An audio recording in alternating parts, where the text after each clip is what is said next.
I grew up on a small farm in Martinsville, and my father had a couple of cows in early 60s, 61 or 2. A big garden which fed us year after year. And of course my mother's big thing was she would do butter and milk for the local families. You know, usually it was all the fishermen from Port Clyde, a few other families local that, you know, she made butter for.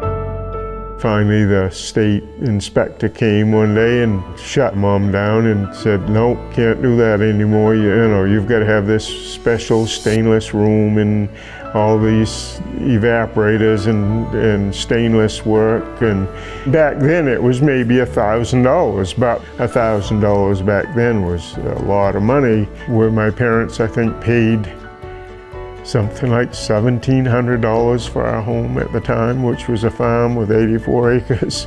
I think Dad worked for like $44 a week. I knew Mom took extra precautions to make sure everything was good and nothing was gonna make anybody sick.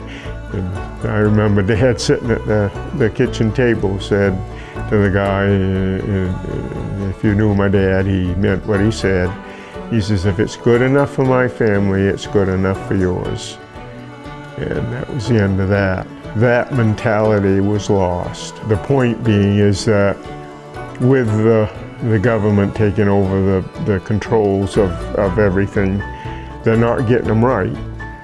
Just like that, you know, there should have been a stipulation that, okay, you can keep doing this, but you've got to have a stainless pot to boil your milk in or separate your cream. But instead it's no, we got to go right overboard and set up a complete homogenizing processing plant to make 50 sticks of butter a week, you know.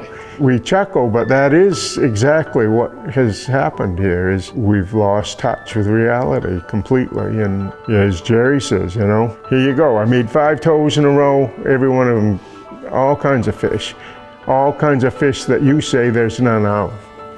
And that's what's the disturbing part, is that we say there's nothing, but the fishermen prove they're wrong.